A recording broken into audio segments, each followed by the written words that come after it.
In this video, we're going to briefly talk about name servers. Now, there's not a whole lot to this topic here.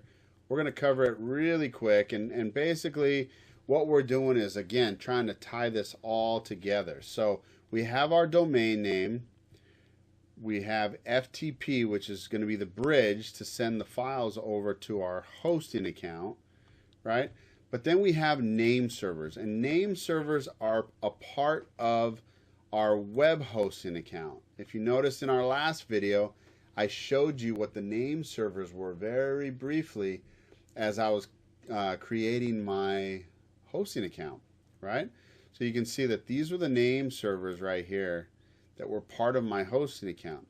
So to use just a very figurative definition of what a name server is, we're just going to define it as basically phone numbers to your web hosting account. Okay, it's basically the phone number bridge between your domain and calling the web hosting so that they can call and connect each other. All right, that's how we're going to define it. Just for the sake of this series, we're going to call it phone numbers. So those two items here, NS1 vrewebhost.com and NS2, that's like the calling number to the hosting account. Without having these digits here, your domain is not going to be able to hook up to your hosting.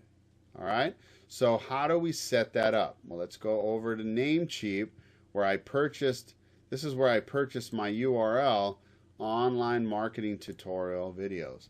So what I need to do is in the first area here, I'm going to specify a custom DNS server, your own DNS server, because I'm using my own hosting account. I need to put in there ns1.vrewebhost. In the second one, I will put in ns2.vrewebhost. And the reason is because remember, I got all my hosting details. This is all my account information here. It simply states right in here the name servers that I need to use. So in order for my domain or URL to call this hosting account, I need to have the appropriate name servers in there. So I'm going to hit Save Changes. Now, this can sometimes take some hours to maybe even 24 hours to propagate. The propagation process is that Namecheap now has a new phone number. So it's just like setting up a new service. Sometimes it takes a few hours for that service to actually get set up and started. Although you put those name servers in there, it may not be ready for a few hours. So what we're going to do is I'm going to be checking on my name servers. We'll get our FTP program ready to log into my server, get that all set up, and then I'll show you whether or not my name servers have been set up, propagated, and ready to go. All right, and during the FTP setup process and transferring of files, we'll see if that will then take my website online.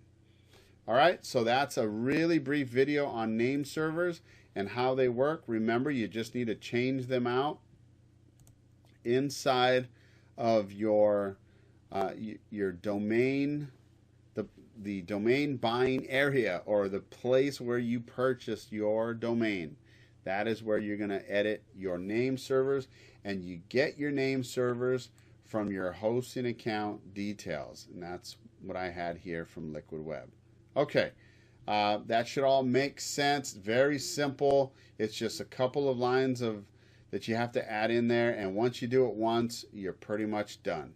So in the next video, we'll talk about some other things and continue working with getting our online business set up.